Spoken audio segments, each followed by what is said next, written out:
I am too smart. I am too smart. I am too smart. I am too smart. S-M-R-T. I mean S-M-A-R-R-T. You know, and we all have our 15 minutes of fame, and I'd like to take a couple of my 15 minutes to talk about the rights and the wrongs in the world of professional wrestling. And it is for the WWE Championship. This match is for the ECW World Heavyweight Championship. The World Heavyweight Championship. The match and new NWA Heavyweight Champion of the world. We appreciate you guys coming out and taking your time to support women's wrestling in America. This match is for the AWA World Heavyweight Wrestling Championship. Hello, ladies and gentle people. Thank you for tuning in, and this is another edition of the Rights and Wrongs of Pro Wrestling Podcast. This is your host, Mr. Green. And let me just start off with this off the rip. If anything here either looks or sounds different, it is because I had to go and reconstruct all the assets to this podcast. That's going to particularly apply to the people that's watching this on YouTube. You might have heard me mention it some time ago. I said, I was having some issues with a hard drive, and I don't want to say I was concerned, but I was a little concerned about where that might go and how that might affect things going forward. And I was essentially just giving up a little notice, little heads up, like, hey, look, if something happens, this is what it was. I try to be as clear and upfront as I can. And this is another one of those moments. I try to be as upfront about it as I could be. So if you see something as like, that don't look quite the same, well, that's why. Well, it finally started giving me problems to the point that I don't think that I can recover it.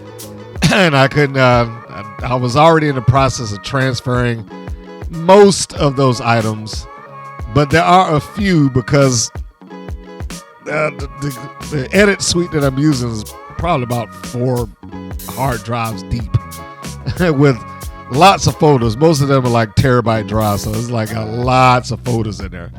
So then I'm stuck with the task of kind of shuffling through everything to try to find stuff that I haven't used in years. I tell you, it's a pain. But however, I am committed into getting this. I feel like I am due, and this is what is expected of me to some degree. So I am going to get it done. So here it is. We got another week and another set of review for WOW and Women of Wrestling's news and whatnot. There's also a little bit of the news, views, and updates that we're going to touch on just a tad before we move off into the full-blown WOW review. So, that being said, let's get that out of the way, and then we can get into everything else that's happening. And I'm not even going to make it a big, long to-do with that. So, first thing I'm going to start off with is, as I am recording this, there is a women's wrestling tournament that is taking place. Chicago. It's taking place in Chicago. This is from Black Label Pro.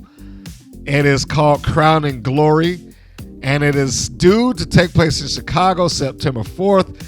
And it started off pretty good. Again, as I'm recording this right now, Jordynne Grace has been announced as one of the participants.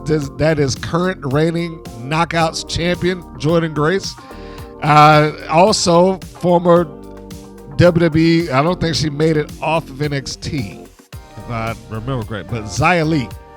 She, of course, cannot use, well, I know, I thought they said they was going to allow people to keep their names past this point. But as of right now, she's not referred to as Xia Li anymore. She's Xia Zhao.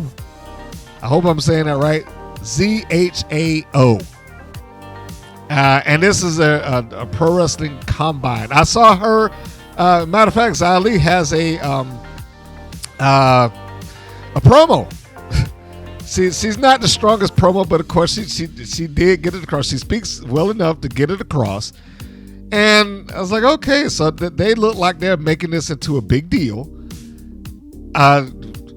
With a current TNA knockout, well, not just knockout champion, and a former NXT competitor, and sponsored by DraftKings. I guess I could use that. And what is this? I guess that this is a way to kind of get some people into using DraftKings, because I see on most of the promotional material they have some sort of promo code. So that's going on. But anyway, the point here being is that there's a pretty sizable female pro wrestling event that seems like it's starting to mount up. From what I understand, that they have some other names that they got on the pipeline. So, stay tuned for that. It is something that I am keeping an eye out for, because I am generally interested when I see news and information of that caliber, that somebody outside of the WWE or TNA or something like that is making a all women's event that seems to have some quality names on it so far. As I can pretty much guarantee at this point, if Jordan Grace is going to be there, they are not going to be subpar in talent. If she's anything like the ladies that I've dealt with on the indies, they do want to know who's on that show with them. And if it's just a bunch of no-name people and stuff like that, they can be real quick to be like, you know what, I'm going to have to turn that down. So, believe me, I have been on the phone and I've got that. It's like, that's not going to work. So, yeah, if I'm seeing that, either the money's good, the talent was good, or all of the above. So I am keeping my eyes out for that.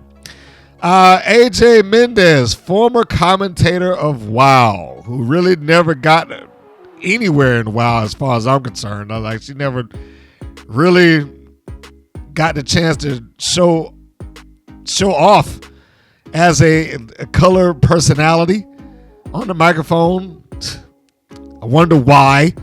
I think I brought this up a couple of times when you're sitting in the booth with David McClain. But anyway, that's not a here nor there. The point here is that she's made news, her being AJ Mendez, the former AJ Lee.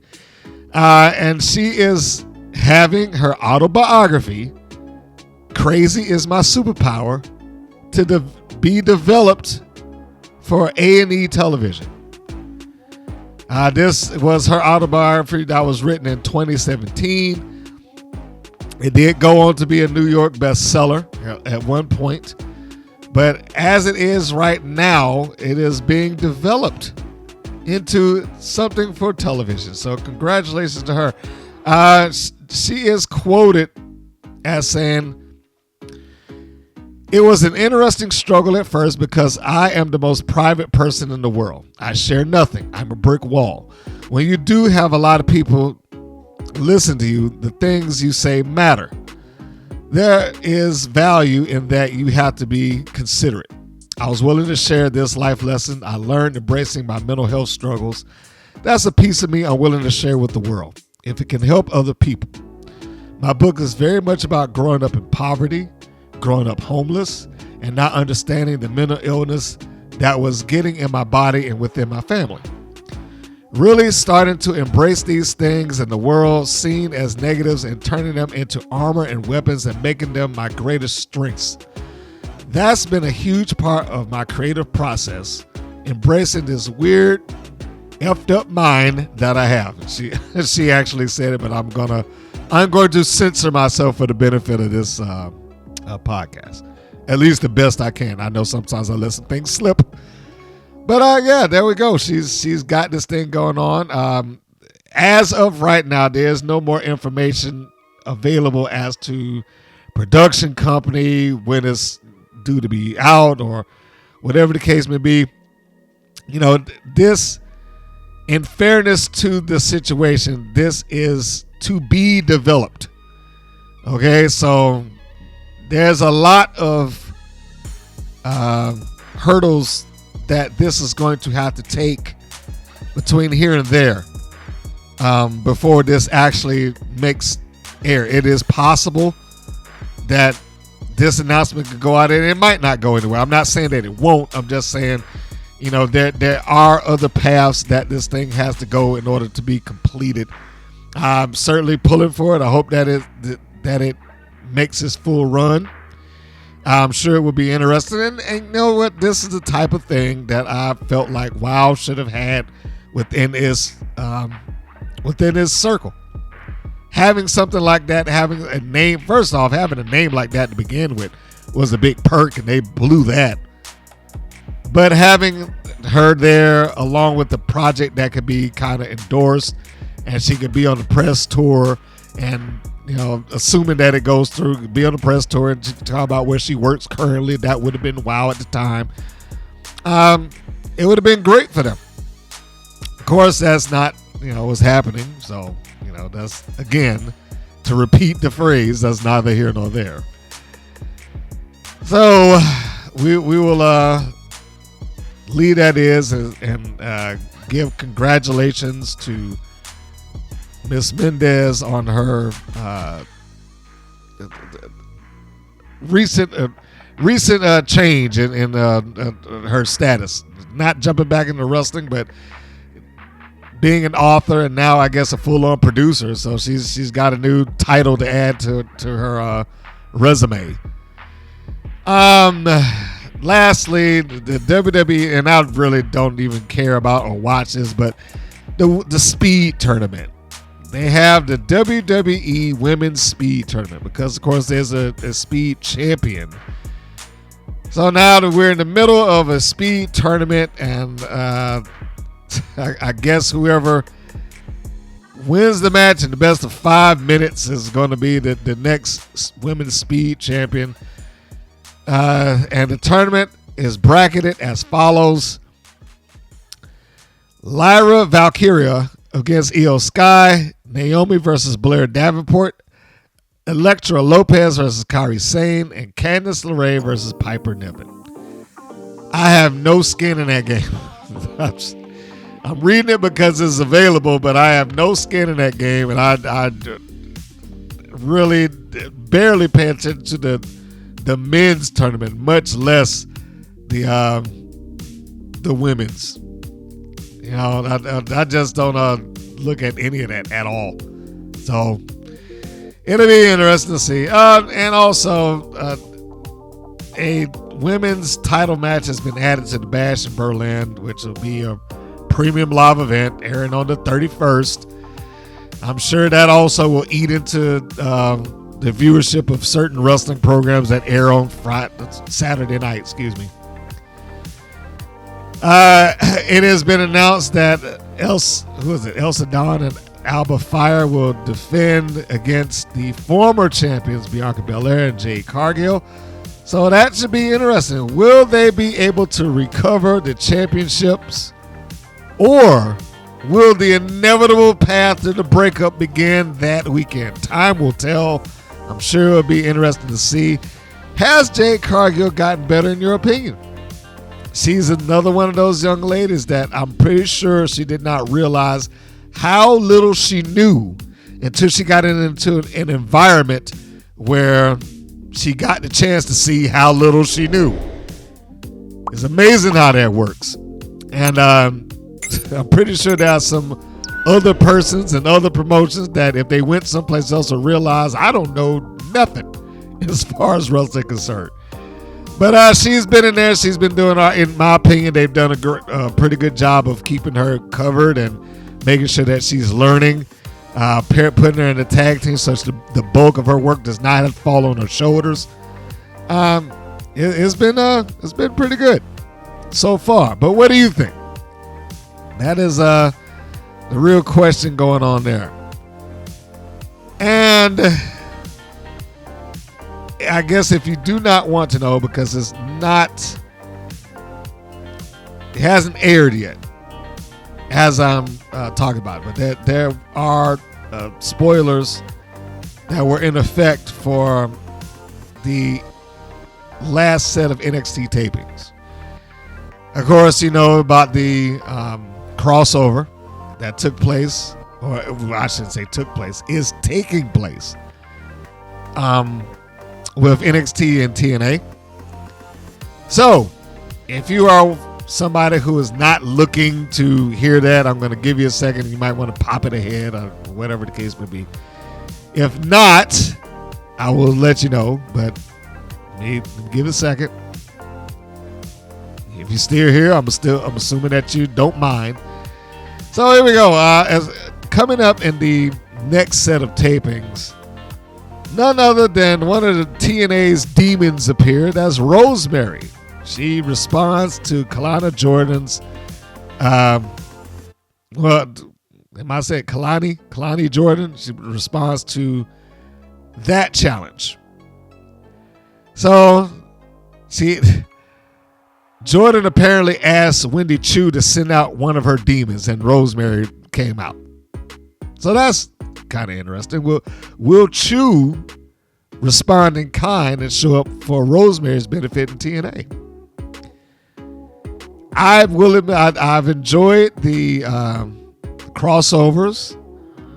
It really hasn't hurt either company. In fact, at this point, leading into them being on the CW, them being NXT, I think has helped quite a bit. Hopefully, it will continue to do so. And I cannot imagine that they would want to pull the plug on that yet. Them making the change to broadcast television on the CW network is going to be. They're going to want to put their best foot forward. That's basically what I'm getting down to. They're going to want to put their best foot forward and get as much attention on themselves as they can. They probably get more attention with TNA crossing over with them than the other way around, but it's been good television on both ends of it. So we will see where this goes and how far they can take it. I will say also, I have watched them on TNA Plus. You've had some couple of people show up there. Dempsey was a pretty fun match when I watched him appear on TNA. So, and I think I mentioned this before, there have been far more names that exist in TNA's roster right now rather than the other way around. So I still maintain that NXT has more to gain in terms of attention and recognition than TNA does. TNA has something to gain just by being in the atmosphere of WWE in any capacity. But having them appear on appear on NXT's television can only be a good thing for them overall. And we are in the home stretch. Now that I'm thinking about it, we are in the home stretch of NXT making its launch onto network television. I guess I should go, or I can go into some of this now. It's going to be an interesting change on the television landscape because of that. A couple of months back, Paramount sold some of its controlling interest in the CW network. And what that basically meant was a lot of stations that were CW stations essentially just became independent stations because, it wasn't like the lineup changed. They lost the title. They lost the name. Okay. Because those stations were largely affiliated with, Paramount Global. So we move forward to this now, and the CW has made some strides to, I don't want to say regain. That might not be the right way to describe it, but they've reached back out. They're trying to reestablish themselves with some stations, so put it that way. Okay. I know just in the hub that I'm in, two of the stations that gave up the CW are going back to the CW. That would be this. Well, it's an independent station in Miami. I can't remember the call letter, so SUNY, and the independent station in Detroit. Those are the two that I know off the top of my head. But the interesting thing there is that both of those stations currently air WOW. Wow. They both air WOW. And I brought up a couple of months ago when the news came down internally about CW being sold off and, WOW being a product of Paramount Global, et cetera, how is that going to affect them? And more importantly, when NXT goes to those stations, how would it affect them? If you had asked me 3 months ago, I would have easily told you, well, that's the end of WOW. If you'd asked me, not 3 months ago, sorry, 3 years. If you'd asked me about 3 years ago, I would have easily just said, this is the end of them. They're done, because the WWE usually has a contract of exclusivity. Meaning, if we are on your network, you cannot have another wrestling promotion on it. It's kind of what happened with WOW on Access TV when Anthem bought it. They pretty much, we own TNA and we don't want another wrestling promotion on here on our network with our wrestling promotion. So they bumped off New Japan and they bumped off WOW. Wasn't anything that they did. It's just that's the way that it came down. Bad timing, bad decisions, whatever you want to call it. And to repeat, the reason I say if you'd asked me that 3 years ago, because I think Vince McMahon was still in power at that point, and that was his style. I don't want anybody else on that. I control the market share. Well, now I'm not that sure. I think it could still exist. You cannot discount the idea that they still may want to control what's on the network with them. But it is also not the same WWE that it was. The idea that we would have crossover the way that we do is somewhat of a far cry. Certainly didn't expect that. The idea that you could have somebody that would be able to leave that company and keep their name. I mean, that was the last memo that I read, that they were going to allow or begin to allow people, if they, that might be on a case-by-case basis, but essentially, if we've given you this name and been here for a while or whatever the case, we're not going to hold it against you to, like, well, you can't take this with you. From last I read, they were willing to, give some people, possibly all, the ability to take their names with them. And for some people, they're going to need that. Other talents out there can get by without it. Bravo to Nick Nemeth. He did not allow the lack of being Dolph Ziggler stop him from being able to do what he's doing. But you get what I'm saying here. There's been changes internally within that company. So all of that to say, if they go into the CW, will they just say, like, hey, look, you got to get rid of all wrestling that's on this station? I don't know. That's going to be an interesting thing.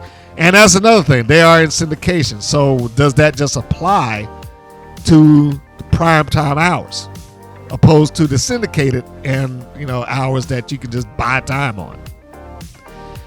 It is something that I'm keeping my eyes open for, because as far as I am aware, I believe it is the 1st, September 1st, that I am due to see that change at my job. And I'm certainly, I'm going to report on it when I see it, but I've already seen the promos. They've already started running. And the one thing that they have in there, like, constantly is there's always that NXT spot within the clips. And it's a massive spot there. They are gearing up and they're getting ready for the flip back over to being a CW network, which is interesting because I don't think it was an independent station for maybe like a year, maybe. So it will be interesting. it'll be interesting, and it might be bad luck on WoW's behalf if they get bumped again. I mean, that would suck for them, but we will see.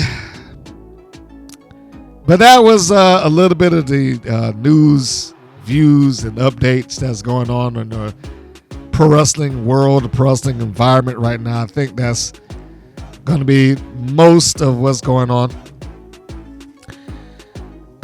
Before I go into the review, I do want to bring up one other thing, but this is leaning into WoW. Apparently, we've got some new WoW wrestlers that are going to appear on the upcoming season of WoW. And the more I think about it, the less I like the idea of doing your entire year in a month. I was kind of okay with it initially. I wasn't over the moon about the idea about it. It's like, well, that I can understand. That's a cost measure, and it's probably less expensive or budget prohibitive for them just to go ahead and do it all in a month's time. But the problem there that I have begun to have a problem with is that for them, it's hard enough for them to have continuity. And it should theoretically give them some version of continuity. I just don't trust that it will, because I don't believe that they're good enough to do it. But worse than that is it does not give them a lot of wiggle room. They already seem to be the type of promotion, and I use the term promotion very loosely, but they already seem to be the type of wrestling program that we are not going to deviate from whatever it is that we planned or wrote out. If this is the thing that we're going to do, then this is the thing that we're going to do. And I don't see them changing that. And unfortunately, I don't see it as getting any better. I think it's going to be possibly worse when you're doing an entire year. I mean, goddamn! Just think about that. A whole year worth of content, all done in the month of August. I mean, that they at least have to have done a good solid 6 months easy. But but I think that from what I was told, it's a year's worth of stuff that's been planned out there. That is a lot. And how do you change anything?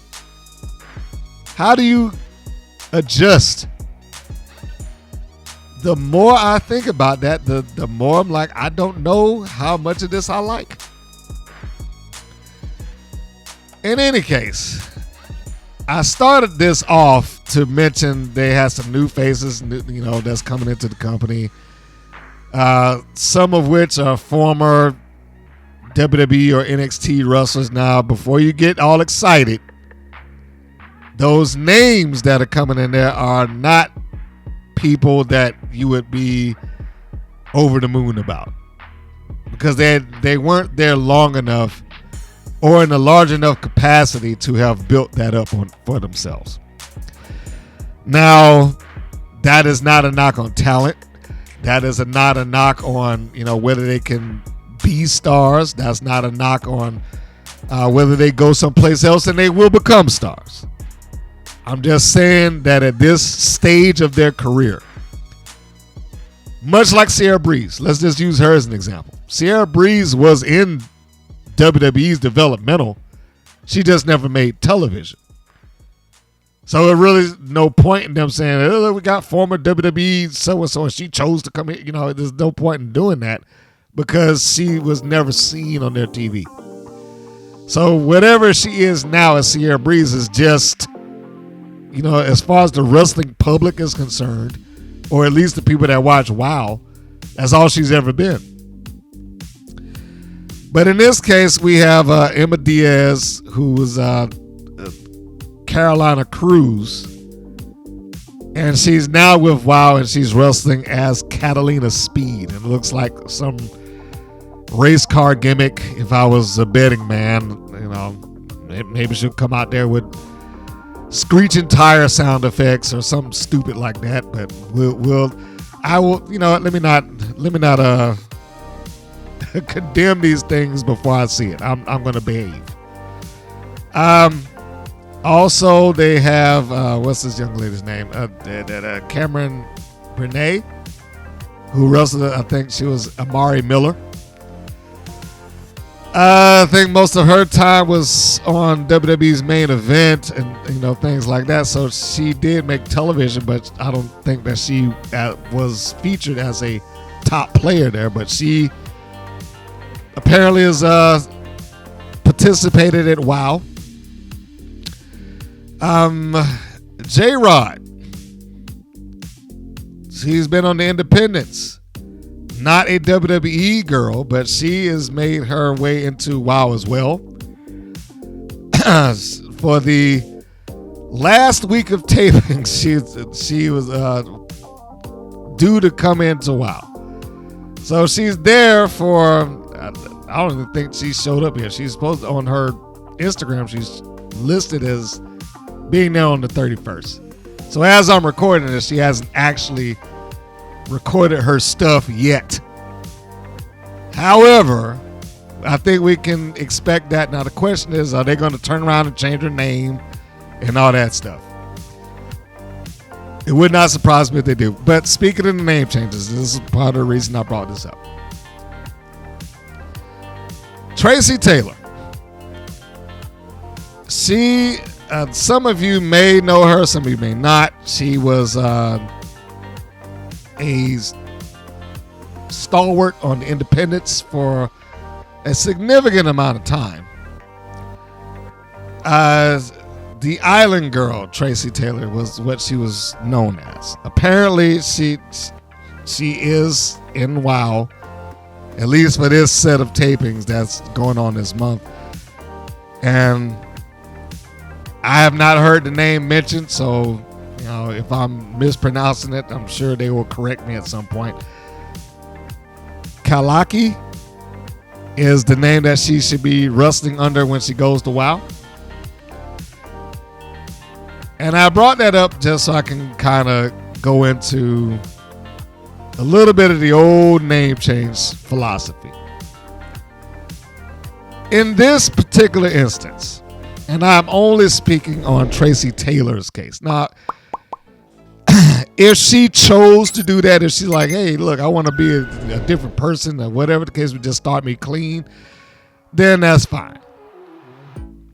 I personally do not understand the need to have changed her name. Was she a big name on the Independents that she shouldn't have? Not really. But here's the thing. And I want to phrase this as, it's not mean, but I was going to say as nicely as possible. Tracy has been wrestling for some time now. I think it's safe to say, without being insulting, she has more matches behind her than she has in front. I mean, that's not to say that she's going to stop tomorrow or, something along those lines. I'm not saying she's on her last legs. I'm just saying she's not 20 anymore. Okay. I'm trying my best not to, make it sound bad or horrible. I mean, because she can still go. But I mean, just in fairness to how long she's been in the business and the matches she's had, the time that she's done it, I think that saying what I said about more matches than behind and in front is a fair assessment. But she is a veteran, regardless of whether she was on anybody's television or not. She is a name that could have been made for the WoW audience. And what I mean by that is, no, a lot of those people that's watching WoW are not going to know who Tracy Taylor is. And I say that with all due respect to Tracy Taylor. But they could have been introduced to her without having to change anything. She has enough equity, time, and whatever, however you choose to describe it, in the ring and in the wrestling industry, that if she went to WoW and they really wanted to do it, and this would be a case of them having to want to do it, if they really wanted to do it, they could have made her like the resident veteran. And I don't mean the old Steffi Slays as a veteran with her 75 matches in a decade and a half. I mean, Tracy Taylor could have been a legitimate veteran for them. She probably doesn't need the belt. It'd be nice to have, but she probably doesn't need it. Just reasonable angles and things that you can go into and, have her wrestle for and against. But using her, she has a body of work underneath her. I don't think it would be that difficult for you to reach out to some of the promotions that she's been a part of and, hey, can we use your footage? We'll credit you. And, just to kind of build up who Tracy Taylor is. Have her do a sit-down interview, introducing why she's there, why this is important to her, and that, I've got one goal in mind, that's to be at the top of WoW, and, whatever the case may be, have that moment and get her across as who she is. As it is, they went ahead and changed it. And again, I don't know necessarily why the name change became necessary. It is very possible that she asked for it on her own. But if that were not the case, leaving her as she is would have been fine. Everybody else I can understand. Everybody else I get. I understand if somebody, even if they came out of WWE developmental, if they weren't a name on this show, then there's no reason to change it. Like, it would be stupid if Roxanne Perez, let's say, left WWE for whatever reasons. I know that's not going to happen under her own power. But if she left there for whatever reasons and WoW paid her money and picked her up, it would be stupid to change her name because she's already been identified. She already has a title run. She's already got pay-per-views or premium live events underneath her belt. She is already in a position that most people on that roster have not had yet the opportunity to do. So in a case like that, is not worth changing the name. You get more value out of who that person is. And so for the ones that went to WWE, like your Sierra Breezes and Carolina Cruz or Catalina Speed and Amari Miller, yeah, those name changes, fine. None of them were in such a position that their name had value walking into WoW. And fair enough, Tracy Taylor on her own does not have value walking into WoW. But you could create value with her. You could create the name Tracy Taylor with her. You could get something off of her, just that she shouldn't even be treated as everybody else. That's what I'm afraid of. Is that she's going to walk into that company and she's just going to be another name and she's just going to be like everybody else on the roster. Because the second that you give her a name that comes out of the old WoW box, that's likely what's to happen. Like, you become everyone else. Whereas you could have made her special. Now, they're not required to do that. That's not some sort of wrong thing that they did by giving her another name. I'm not saying any of that. I'm not saying that, they messed up. I'm just saying that they could have gotten something else out of her, which I cannot prove that they didn't do. I have to wait till the season kicks off. We start watching new episodes. So I'm not saying that it did not happen. I just feel like it's unlikely because of WoW's track record. But they could have gotten something out of her. They could have had her do the whole sit down. I mean, a proper sit down interview. Explain who she is. why at this stage of her career, why would you choose to go when you've only wrestled primarily in the Southeast and this, that, and the other? Why would this championship mean anything? She didn't have to win it. She can go after it, though. She should go after it. Add some prestige onto the title, because this veteran who's been in the business for up to almost 20 years never had an opportunity at a major women's championship. And now she's in the Wild. And I just want that opportunity.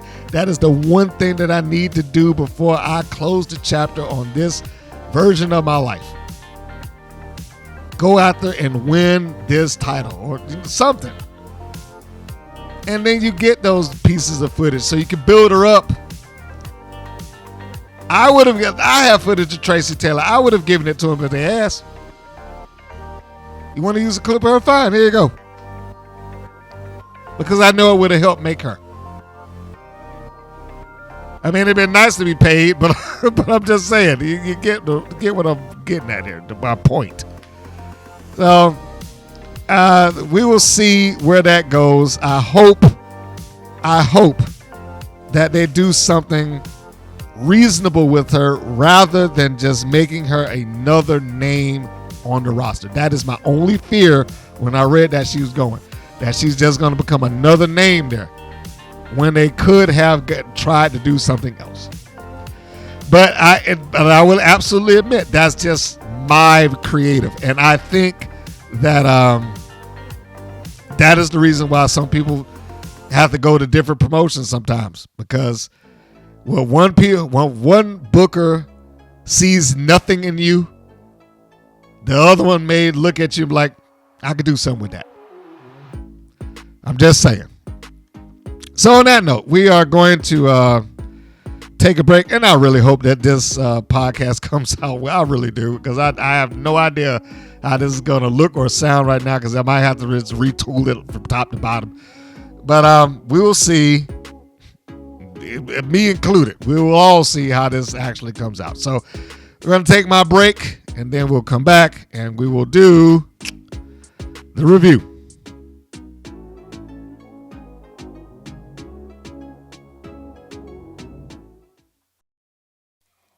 All right. So here we are, folks. It is review time for WOW Women of Wrestling, episode 249, chronological number 101. The air date, August 17th. The title, Jessie's Dream. And I'm just going to go ahead and say right now, considering how this episode finished out, it was a dumb title. So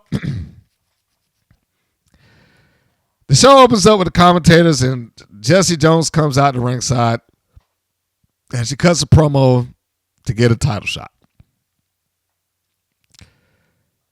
And they agree. The commentators agree. Yeah, you deserve a title shot. And then Jessie says something along the lines of, if I had known that all it took for me to get a title shot was come out here and interrupt your commentary, I'd have done it a long time ago. So it is announced and made that Jessie Jones, after being in the Wild for a decade, although not a decade straight, being in the Wild or associated with it for a decade, has now received her championship shot that she never got. And she's pleased with herself. So we go to the next segment. Now, bear in mind that they are still discussing and talking about Jessie Jones getting a title shot in this segment, which is fine. I just think that it should be noted that this is happening, because while that's going on, and we'll get to the actual match, McLean says something to the effect of, he defends. He's constantly defending Tormenta. I don't know why this always. Yeah, she's the Mexican champion. Another thing that they did, and I want you to keep this in mind, is that they keep bringing up Jessie Jones from the bourbon capital of the world. Bourbon. And you talk about foreshadowing. So, in any case, We get to the actual match. And oh yeah, I forgot how Tormenta earned another title shot, which is what they talked about. How did she earn it? Because she was the Mexican champion. I have gone on about that. I was like, I don't understand why this is still a talking point. That's been her only claim to fame in WoW for over a year now.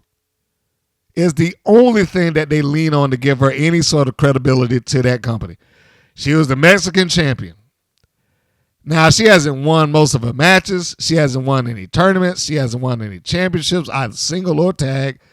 It's just she's the Mexican champion. She's the champion of an unidentified promotion in Mexico. Without a belt to show for it or footage to back it up, she's just a champion of this, I guess, of the entire country. And that, for whatever reasons, allots her being a number one contender at any given time that she chooses, imagine. I don't understand the logic of that, but if you're a wrestler someplace else and you're a champion someplace else and you're female, well, you should just go to WoW because you should get a title shot immediately. If you're the champion of Europe, fly on over to WoW. You get a title match. Canada, no problem. Africa, go ahead. Japan, do it. It is so dumb that keeps. I mean, it was fine the first time that he said it, but goddamn, I mean, it's just been on and on and on and on. And this is another case of somebody that I like on that program, but they have just run that thing into the ground, and they haven't done anything to give her any sort of credibility. And this is before the match even took place, and I was already losing my mind about this. So I'm going to move on. The first match is the Classmaster taking on Sierra Breeze. And then this nitwit, the Classmaster, comes out here reading this book. I still do not get the gimmick of what she's trying to do. She comes out of the steam or the fog or whatever it is in the wild interest way, and she's reading this thing like she's never seen it before. And just like, oh, wow, this is so interesting. Woo! I will repeat, Classmaster could probably be a bigger deal if she was not so concerned with being the comedy. And that's largely what she comes off as. Like, I'm more concerned with being this comedic goofball character rather than being a threat in the ring. So, and I don't understand what her whole motivations are. They never explained it. You got Samantha Smart, who comes out as this self-professed genius. And then you got the Classmaster, who comes out yelling at people reading a book or read a book. And it has not been presented whether or not she is supposed to be legitimately smart, which I doubt, or she's supposed to be the idiot muscle who thinks that they are. Because they don't do anything to really back it up. They don't have any poignant promos, and I say that because they did get a promo. It just didn't go anywhere. And there's no vignettes or anything like that really kind of flesh out who she is. It's just she's in a costume and she has this book and you'll get it. Like everybody else on this roster. Like the personalities are as deep as the outfits that they wear, and that's where it stops with most of them. I'd say 90% of that roster, that's pretty much where that starts and stops. Whatever outfit they got on is whatever it is that they're going to be, and however you interpret it is just however you interpret it. So she comes out there doing her shtick, or read a book. You know, I still don't get that, and nor do I get the idea, and I've talked about this, her only real defining characteristic that they harp on with the Classmaster is the fact that she's tall. But then you pair her off with somebody who's probably maybe an inch or two shorter than her, and Samantha Smart, and then she comes out there with heels on. you immediately devalue the fact that she's 6'2" by standing next to her being 6'1". She should have been paired with somebody short. Somebody who could talk but was shorter than her so that you could see it and it visually looked good. And you didn't put her in the ring with somebody who's either comparable to her height or her power until you were trying to get up the ladder and do something important. But they started it off immediately with Samantha Smart, who, like I said, is about the same size and height with her, especially with these shoes on. Not to mention the fact that the ring announcer is basically about her size. She's somebody who needed something else to drive that point home of how dangerous she is, or she should have been paired off the way that I said it. The one good thing that they did have in this match is that she was in there with Sierra Breeze, who was a tiny woman by comparison. And so visually it looks good. I just wish that the other two around her were not as tall, because Classmaster is supposed to be this big brute. And it takes a little bit of that away when you have somebody that's about the same size. So Breeze comes out. I skip past one thing. Smart comes out. She cuts a promo before the match. I mean, it's standard Samantha Smart fare, so it's not really worth going into. Breeze comes out, and McLean says he wants to dance, which is probably about normal for him. And I expect at some point I expect him to get up and do some dumb dance. I'm go ahead and call it now that he's going to try to dance with Sierra Breeze at some point in season 2. That is my prediction. So, before we even get into the match, because, that they brought up and said a couple of things while the match was being set up. One of the things that McLean talked about before this match really kicked off or got really rolling, talks about how the Beast took out her opponents. The Beast took out Abilene Maverick. The Beast took Tormenta out. And I was like, I had to pause and think about that for a second. I was like, okay, is that something that we want to illustrate? Because the Beast theoretically is a babyface. Tormenta theoretically is a babyface. She should not be taking out another babyface. Abilene Maverick, maybe. But she shouldn't be taking out another babyface. And is that a babyface action to, you're going to get in the ring with me and whether I like you or not, I'm going to send you to the hospital? It comes off to me one of two ways. Either the Beast is supposed to be portrayed as this non-heel, non-babyface, destructive force, which I don't think that they were as forward-thinking enough to do that. Or she's just reckless, and anybody else that she gets in the ring with, she's going to hurt. Either way, I don't know if I would go with the idea like, hey, she took this person out, she took that person out. I was like, do we really want to illustrate the fact that she is doing that? So anyhow, the match starts with Breeze and the Classmaster. And it starts with the dance that Breeze is doing because why? Because the Classmaster does the same shtick that she always does. Come out, read a book. I'm like, directly to the Classmaster / Lois Grain at this point, change the tune, please. You can put another chord in the jukebox and pick something else. Just change the tune. So, Breeze starts to dance at the beginning of this thing.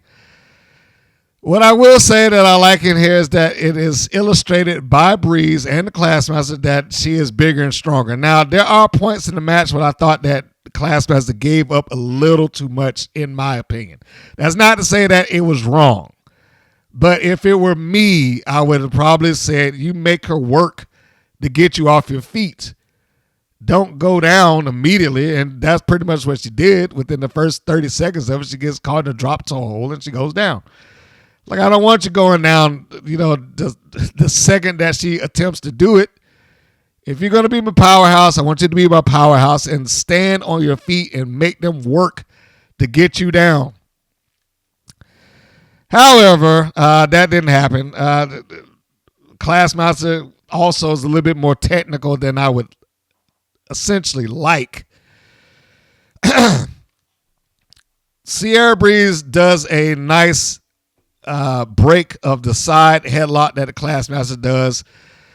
What I felt like she did with that is that it showed her as having some technical prowess over the Classmaster, where I cannot outdo her in her strength, and I thought this was good.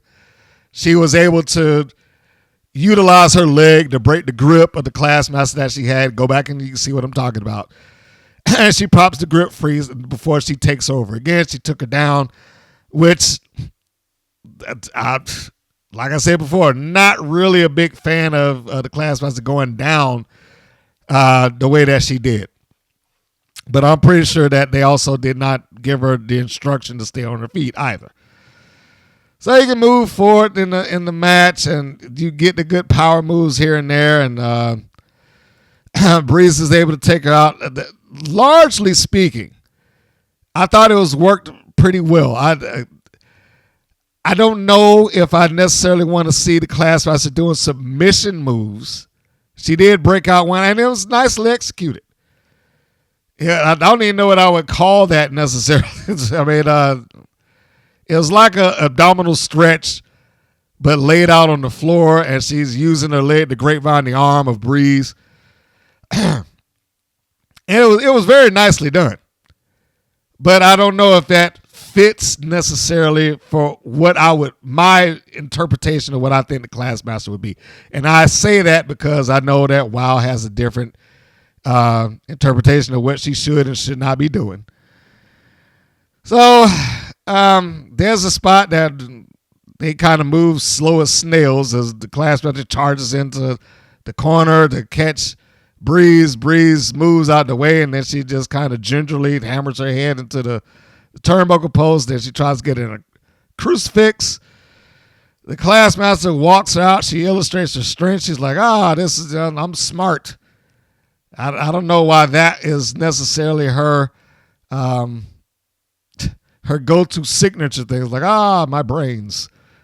I'm such a genius wrestler. So she slams her against the top turnbuckle post, and then she takes her out to the middle and starts beating her up out there. Does a nice leg drop across the back of the head of Breeze. And then she does a good leg drop on the mat. She delivers that with some nice height, nice impact. I like that. But then we get to the point, and I don't know, she gave like the lightest forearm shot that I may have seen anybody do. But it sets Breeze up to give a kind of like a seated enziguri from the mat. It gets her into the corner, does Breeze. She gets the Classmaster to the corner, whips her around like almost a 619, like an inverted 619 to some degree. But the important part here is that she gets her out of the corner and she climbs up to the top rope. Now, we've already seen that they've illustrated that Breeze uses the high cross body as a finish for the one win that she does have. She gets up on the top rope. Samantha Smart comes up there and pops her leg with the yardstick, which I was like, okay, that's good that she did that. She actually was smart in going back over there and grabbing the piece of the yardstick, so she got rid of the evidence. Breeze goes down. She pretty much drops her throat across the top rope when she falls down. And then when she gets up, she gets met with a big boot for the Classmaster. Classmaster charges across. Boom. 1, 2, 3. We're done. Sends her home. Nice meeting you. Now, we've got the Classmaster. She's got, goddamn, this is another stupid name. The Classmaster. What is this supposed to be? She might as well just call herself the teacher. I mean, good grief. I would probably accept that more than the class. Like, what? I've never heard the term Classmaster until this show. But anyhow, so the important part of this match took place afterwards. Comedy aside, it was a, it was a reasonable match. Did fine for what it was supposed to be. I thought it was a fair outcome. I guess Breeze is back to doing what Breeze does. Have we even heard her speak yet? I don't know if we've heard her on this show. I'm not talking about Instagram. I'm not talking about what they do on their social media. Have we seen her actually speak on this show yet? Has she told anybody why she's there, what she's doing, why she's good, in the WoW, or what she wants to accomplish? She's just another face on the roster, which goes back to what I was talking about with Tracy Taylor, which I'm afraid that they're going to do. But I guess we'll see when time comes. But how do you get behind anybody? How do you get behind anybody here? So we get through this, and they have a post-match promo. Samantha Smart gets on the microphone, and then David gets on his mic, and he pretty much calls out, you cheated, Samantha Smart, and blah, blah, blah, blah, blah, blah. And if we can get the producer to show it, and then they show it. But then nothing happens. I was like, so this was another one of those cases of what was this for? Why did he get up to speak to Samantha Smart about her cheating, only to let her basically leave? And she just does her promo, and Classmaster says some nonsense about these people don't deserve us. They don't deserve a book or read or this or TV and blah, blah, blah. And then it's like, all right, we're done. It's like, what were you talking about in the first place? What was any of that for? Why was this segment remotely necessary? Why does he being David McClain, address the fact that Samantha Smart cheated?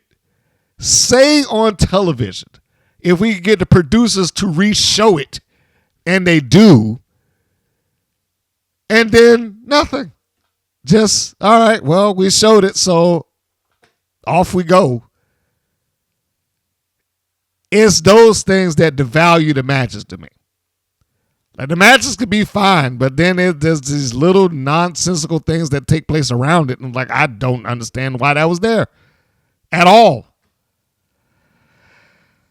It was a promo that became pointless. They might have gotten something out of it, but the second David McClain stood up and started talking to her about her cheating, it turned into a pointless promo.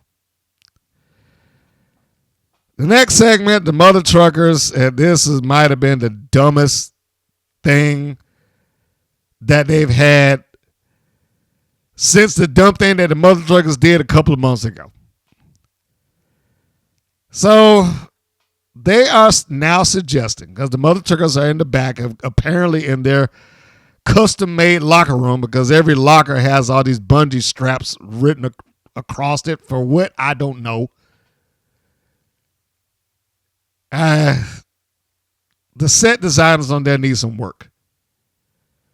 So they're in the back, and WoW is suggesting that for months, the Mother Truckers have had a bag that belonged to Lana Starr that they were unaware of. I mean, and they tried to explain it. It's like, where did that come from? When was the last time we talked? You mean we had that months ago? And to Big Rig Betty's credit, she actually said it that was forever ago.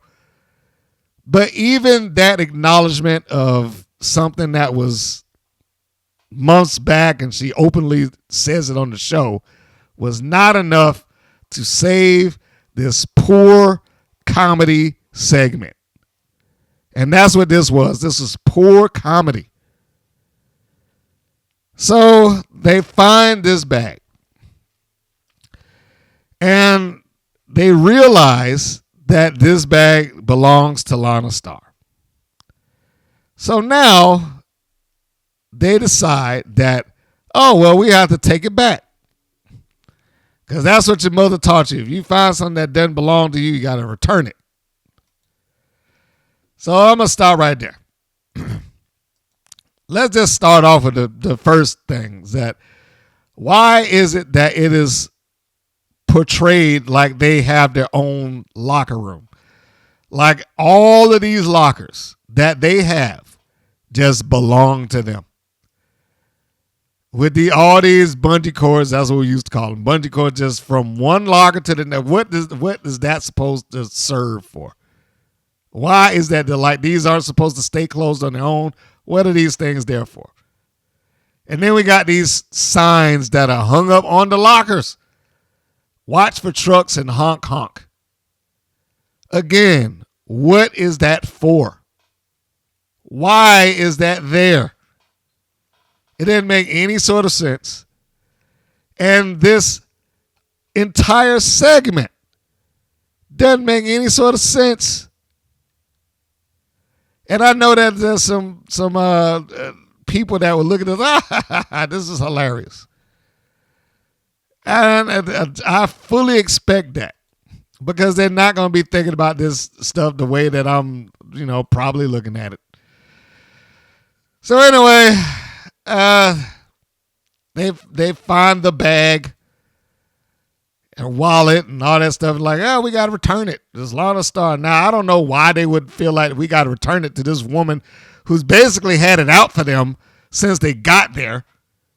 Had them jumped repeatedly by Miami Sweet Heat, but we're going to do this favor for them and return her goods. Never mind that we are overlooking the obvious. They work in the same goddamn company. Why do you have to leave to go return this bag? All you got to do is hand it to Dave McClain and he'll give this to her. You're done. But of course, we have to get our sitcom moment in here, so they overlook the sensibility of just giving it to the boss because she's going to show up there. She works in the same company as you. For what reason do you have to go seek her out? So they decide to do that.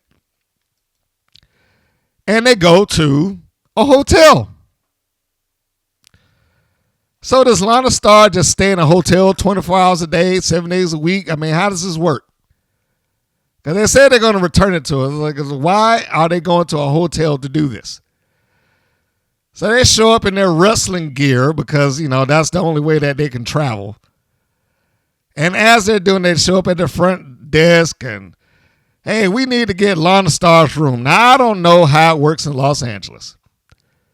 But just walking up to some counter at a hotel and telling somebody I need to get this person's room does not make them go up and give me the room.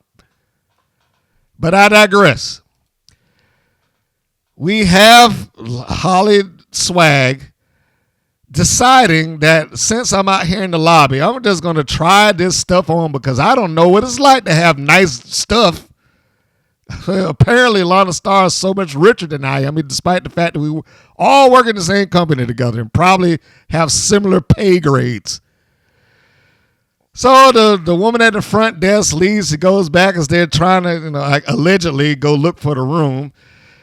Holly Swag puts on a scarf and the shades and the hat and just randomly decides to say, I'm Lana Star. And then somebody walks, oh, Miss Star, well, then right this way. Without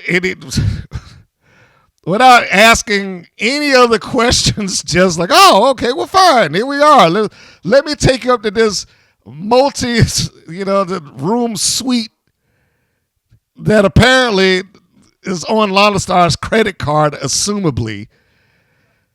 And we'll just let you go in there and do what you want to do and order what you want without any sort of verification, rhyme, or reason. And they just go on along with it.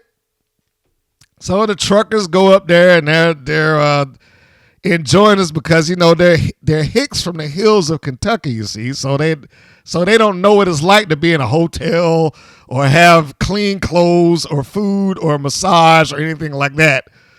And that's exactly how they acted. Wow, I've never seen cake before. Well, this is great. So they got champagne coming in and all that stuff like that. Because, again, remember, if you work for Wild, then apparently you get paid peanuts and you can't afford this nonsense.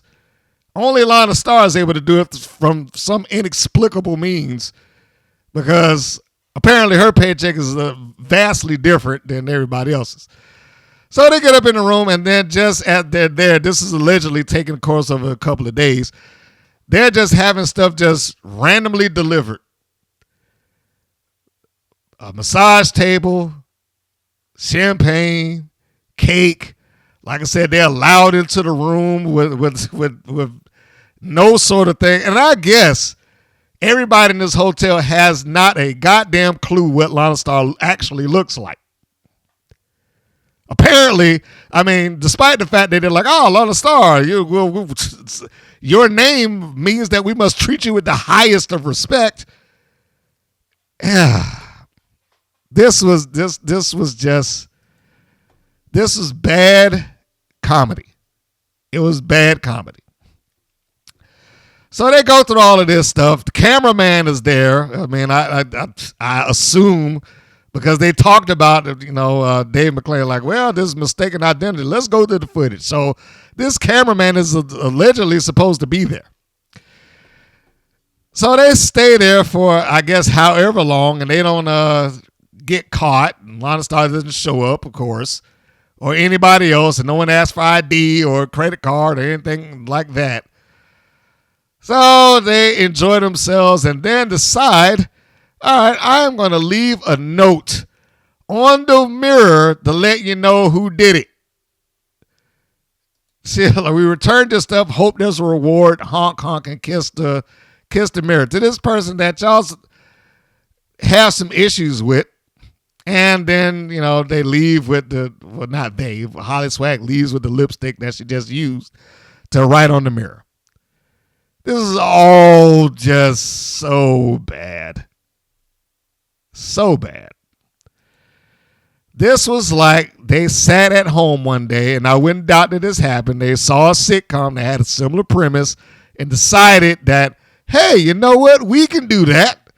We can write a mistaken identity scene and have everybody confuse Holly Swag with Lana Starr.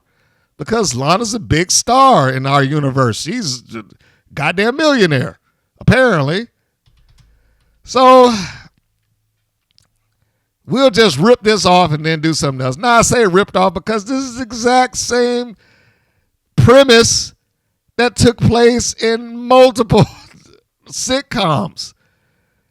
The Neighborhood, for one, is one of these sitcoms that took this same premise and made it work. The difference being is that there is set up to the punchline so that it's understood the how and the why.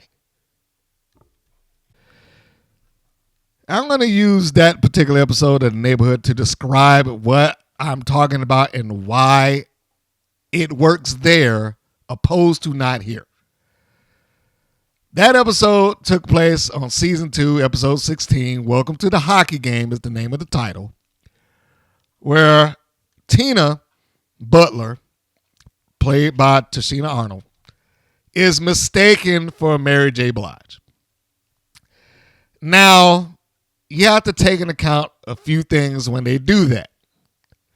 One, The Neighborhood is somewhat predicated off of the differences of culture between white and black families. Right? So they use that as part of their humor all the time. This thing being that Tina and her friend, next door neighbor Gemma, played by Beth Barris, go to, let's say, I can't remember the exact location, but let's say it's Aspen. Aspen, Colorado. So a place that's not highly populated with black people, quite honestly. That's basically what it was. And if you watch the show, part of that setup is that we already know that the character of Tina Butler likes wearing wigs. She has a whole closet full of them. Right? So she puts on a blonde, short-haired wig, and she's got the big superstar shades on when they arrive to this place. And upon first look, at anybody that would have seen her would have like, oh, she kind of looks like Mary J. Blige. It was on purpose.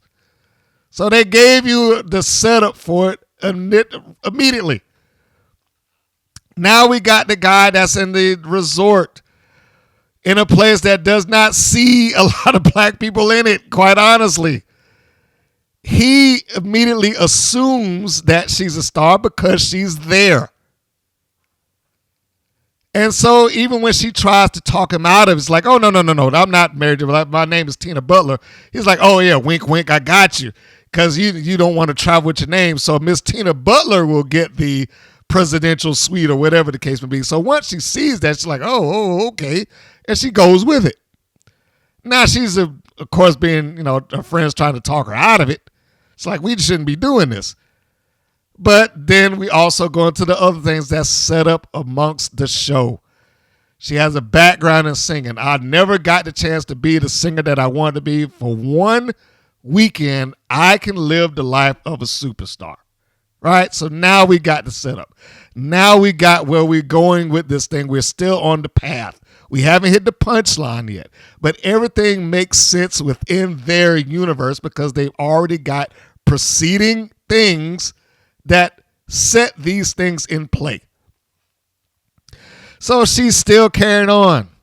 She's enjoying this. The guy that booked her in the room comes up and asks for a favor. Because, and let's just take a sidebar, because in real life, they will do things that give you free stuff if you're a celebrity on occasions.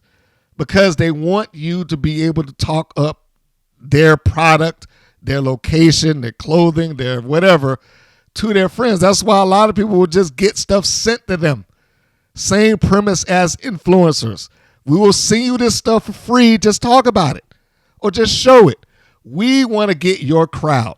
So it makes sense in that regard. It does not make sense with Alana Starr. Sorry, it doesn't. She doesn't have that kind of clout. She has not been established as being rich. She has not been established on that show as being some sort of celebrity bigger than everybody else. Here, they've established those elements. So now we get to where it's going to the punchline. The guy comes up. He's asked, hey, Miss Butler, there's someone here who has a birthday. Would you mind singing for him? And that's something that she's always wanted to do. We've established that in the show also. So she's like, yeah. Her friend tries to talk her out of it again. You don't want to do that. They're going to figure you out. She's like, girl, please. I can tell these people don't know who Mary J. Blige is in this resort. I can tell them I'm Martin Luther King and they'll believe it. So we already see what she believes about the audience that she's in front of and that she should be able to get away with. Until, here's the punchline, she walks down to that resort room to do the happy birthday song, and the people that she's singing is a group of black women who know that she isn't Mary J. Blige. And now she's like, oh, they're going to figure me out. So she goes through it and she sings it.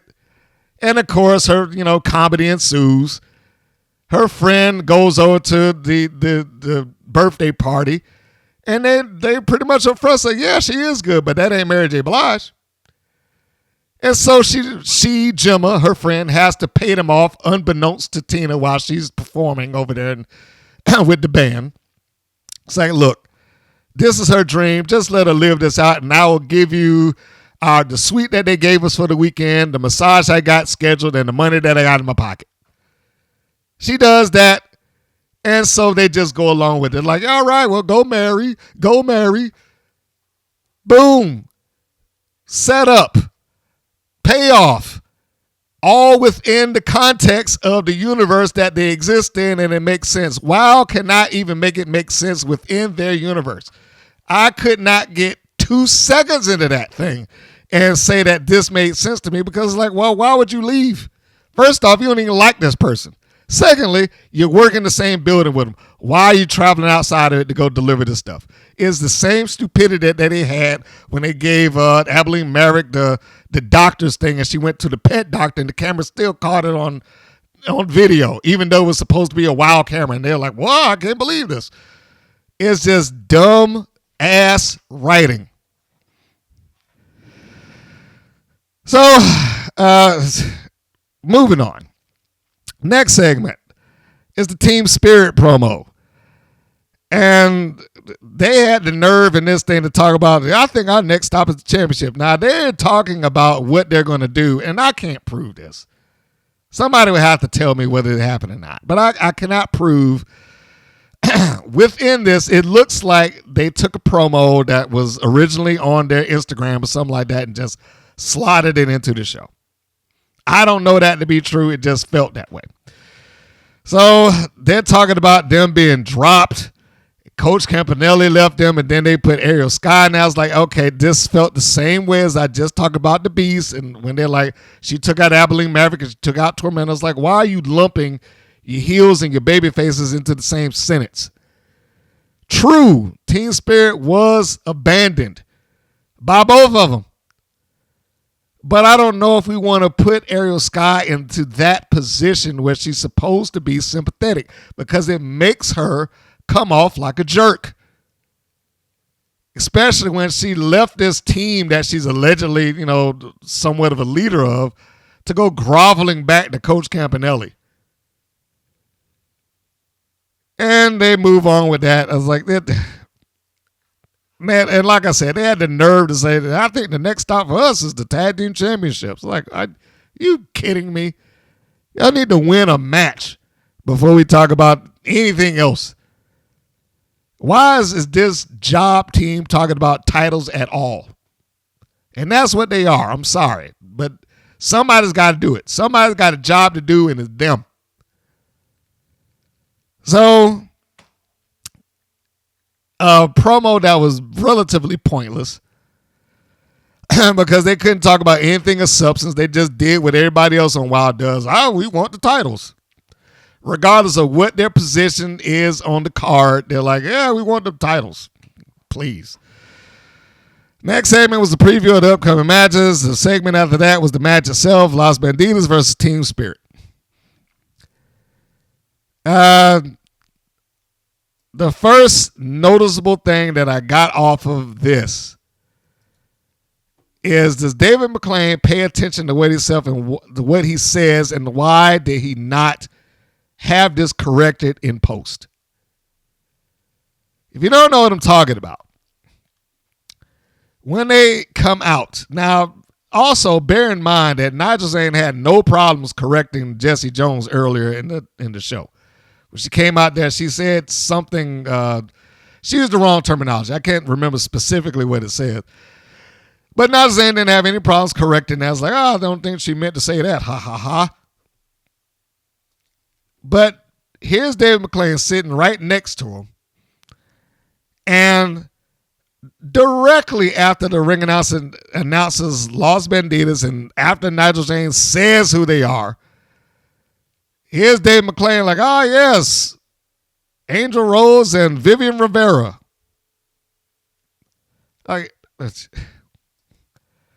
Now, Rivera has not been a part of that team for months at this point on their show.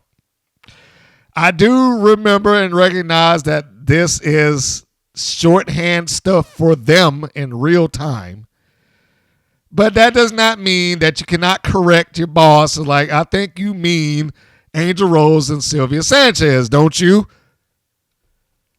No one corrected it. No one removed this out of the broadcast. No one, that's like, even the editors don't, like, hey, do you not want me to change this?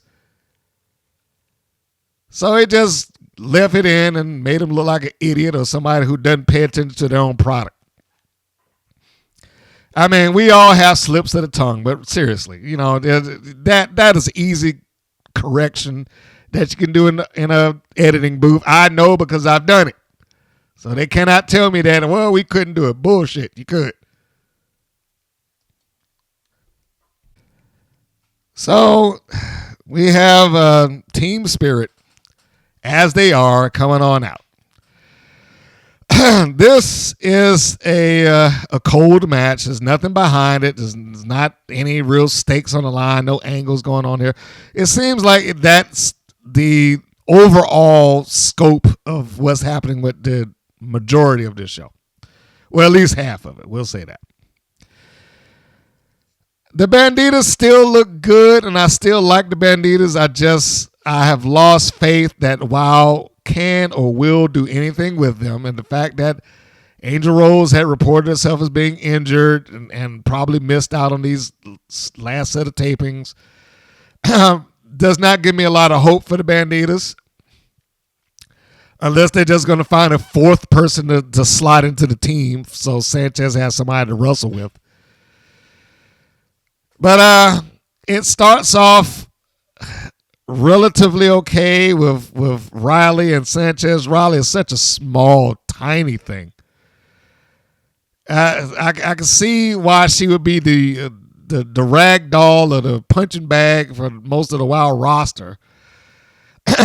But she starts off with a couple of roll-ups and tries to get the pin, 2 or 3 times, arm drags and so on and so forth.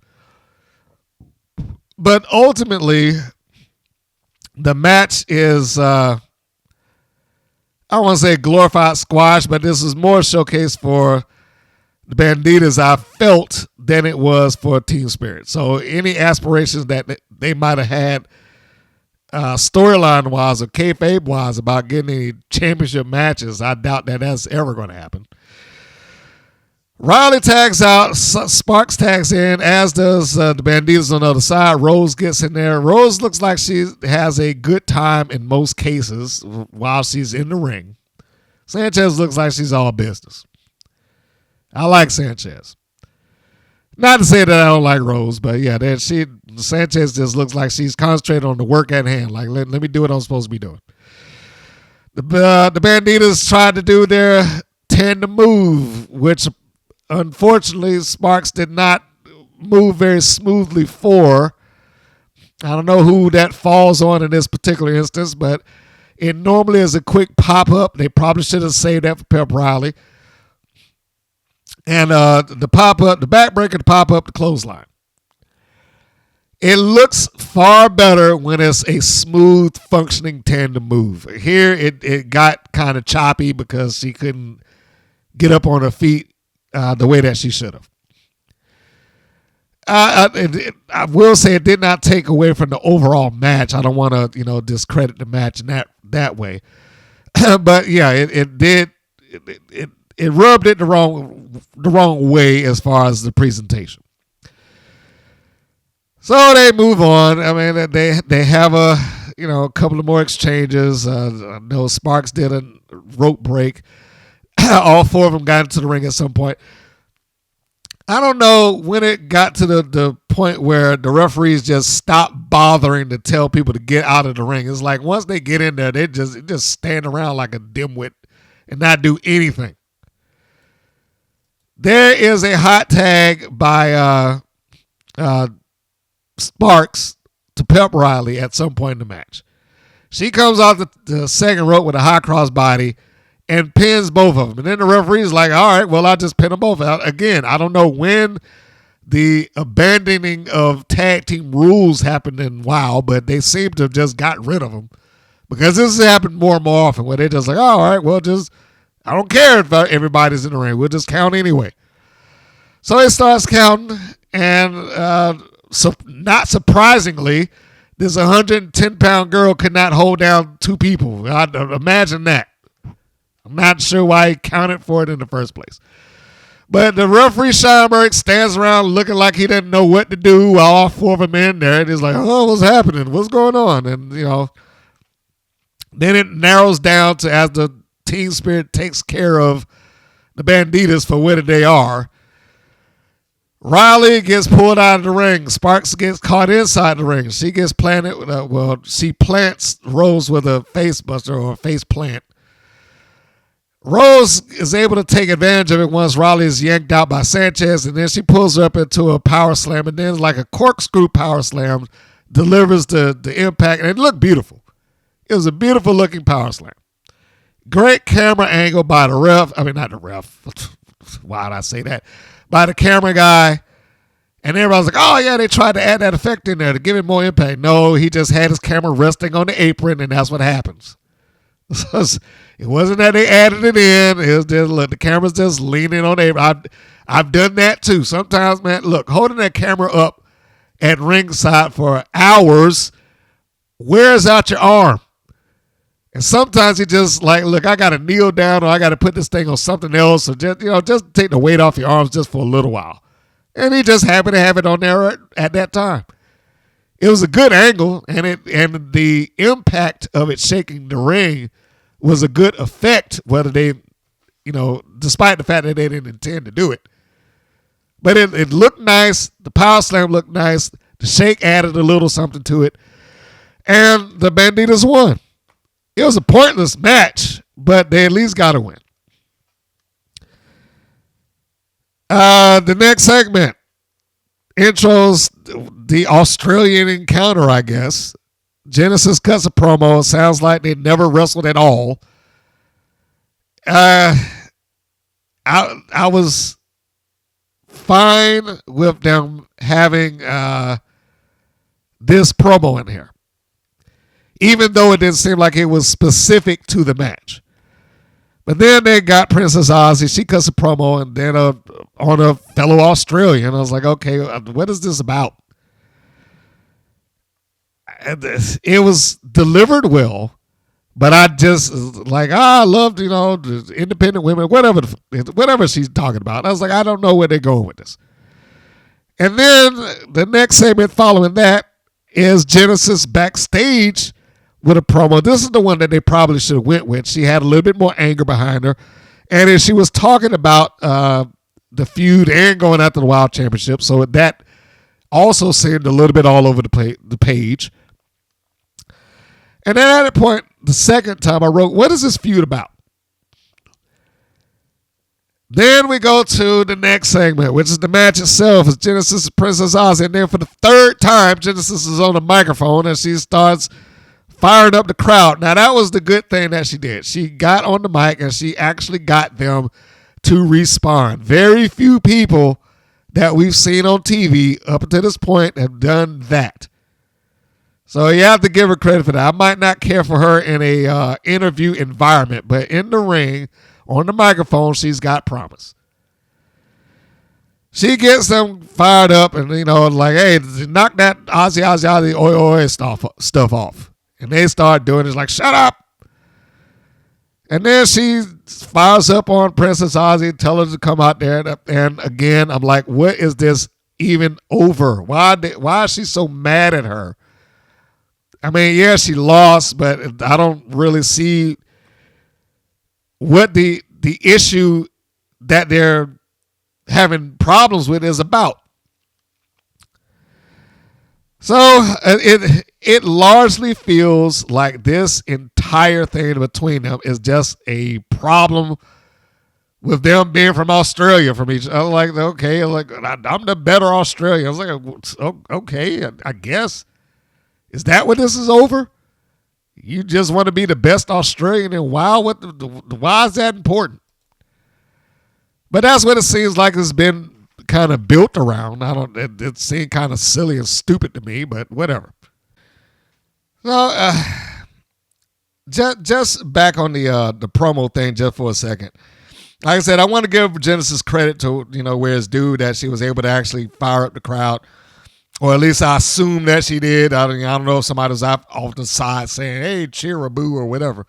But she seemed like she did a reasonable job getting her anger across, even if the anger was kind of like seemingly pointless. And I also don't understand why she would have a problem with them going Aussie, oi. It would be like if, I don't know, somebody from America was facing off against Hacksaw Jim Duggan, and they just got sick of like, hey, knock that USA stuff off. Like, well, why? You're from the USA too. What difference does it make? I know it's supposed to be a chant for him, but who goes around saying, I'm the better American here? You know, it just seemed so, it seemed like such a small thing to activate some sort of rivalry over. Like, we're both Australians, so we might as well wrestle. I'm like, for what? And then she keeps carrying on about she wants a title match, her being Genesis. And I was like, where is this going? The second that she got out of exile, she just started losing. So, not that that's going to stop you from getting a title match, by the way, because like I said, apparently everyone that gets a title match in WoW fails upward. At least that's how it's been. Like, you can lose the previous week and then like, all right, well, so-and-so's got a title match. Like, what? Didn't she just lose last week? So anyhow, Princess Aussie comes charging out after Genesis calls her out. And there's fire in the charge out. There's fire in the connection that they have. They start throwing fists and forearms. And the match seems pretty good. I don't have any problems with this. And well, I can't really call it a cold match because there is precedent for the match. They've already got, the one match between the two of them. And it is acknowledged as such. So we can't say that this is just out of nowhere. That would not be fair to do that. Genesis wrestled with some aggression, particularly that shoulder block that she gave Aussie in the corners. I was like, there was a lot of aggression in that. I like it. Genesis looked the part of somebody who was angry and determined. Aussie sold well. Even the referee in there, who I see largely in TNA's events these days. But Aussie sold pain. She was getting across that Genesis was putting some work in on her. Everything about the match, short of the finish, I was more or less in favor of. And I will get to the finish. I thought that Princess Aussie, for theoretically being the upper mid-card competitor here, we'll say that, her being in the position that she's in and wrestling against Genesis does help raise Genesis' profile. So in that regard, I thought that this did well. Where I thought it kind of went off the rails at isn't the fact that Aussie won. And she did win. And she hit her with, like Angel's Wings DDT is what he called it. It wasn't the fact that she won, but she did beat her twice. She beat her twice clean. And if I'm trying to get something off of Genesis, I thought that this was the time that if she's not going to win the match, she needed to get her heat back. And she did not get it back. She went through having 3 different promo segments, including the one that was in the ring before the match started, to get her set up, which I thought, okay, it might be a little bit of overkill to do it 3 times because one of them sounded like it was a little out of place. Like I said, the first one didn't seem like it was necessarily relative to this particular match. But okay, I can't ask for them to start giving airtime and promos and stuff like that and then complain terribly when they actually get it. I just don't think that she needed the first one. The second in the locker room, the one that she did in the ring, was the most important because it actually got the fans kind of wired up, and that was good. She had a lot of good facials in there. She, like I said, she looked like she was working with some anger and some oomph. Clotheslines looked good. Aussie sold them. Pretty much folded herself up per hit. So if we can't go around and be like, oh well, WoW just screws up everything. No, there's moments like this when they can succeed despite the environment that's around them. Aussie does a fired up thing here. If we're going to get back to the finish of the match, she did a fire up, caught her with a dragon suplex. At least that's what we used to call it, full Nelson suplex. And then she gets Genesis back up, hits her with what I said before, the Angel Wing, DDT, and 1, 2, 3. Now, I was surprised that she won with that, and she won as clean as she did. But again, the match was fine. I thought that, hey, if we're going to make something out of Genesis, this is the time that you make those fans forget the fact that Aussie won. Tag her after the match or whatever the case may be. Do something, but get Genesis back on their minds. As it was, she lost and she pretty much disappeared. And then you just got Aussie out there like, all right, kids, hey, thanks for watching, and so on and so forth. WoW's feud universe sometimes is questionable to me because I don't understand where they're going with it. But she being Genesis has lost twice to Aussie. Was this supposed to be a feud? I mean, is that the overall scope of this thing? And with Aussie winning clean, wouldn't this be over with? This would be like, all right, we're done. There's nowhere else to go here. We have finished this thing off. But again, WoW's feuds are so abnormal in the wrestling context that they might wrestle another 3 months for all I know. I mean, look what's going on with Ariel Sky and that nonsense. It should have been over with, but they just keep going on and on and on and on. So they might take something that could have been a good match and just stretch it out to nothing. But overall, I thought that this was fine. It just felt like it should have had a different finish to help Genesis, whether she won or lost. The next segment was the promo for the main event. Jones is always good here, and when she gets the chance to talk in front of the microphone. But this is another one of those cases of what I said earlier. It feels like, well, I know in this case they absolutely did it. They took something that was unnecessary and inserted it into what was already working. Jones has a sit-down promo explaining, who she is and all that good stuff. And it looks good. It's shot well. It's, like I said, in a studio environment. And they have some intercut B-roll from old footage that they have clearly shot from, years ago. And at the end of it, they rope in the promos that she did, like, how long has it been now? It's probably been 8 years or so. We'll say about 6. Where she has to work in, I'm Jessie Jones and I'm going to make wrestling great again. All right, so I don't think that was something that they needed to insert. She was just fine with, with the time that they gave her. It was not a necessary thing. They could have just had that footage in there with her sitting down talking in the studio and had the B-roll, get the point across, and her saying, I'm going to make wrestling great again, did not mean anything. Didn't add anything to this.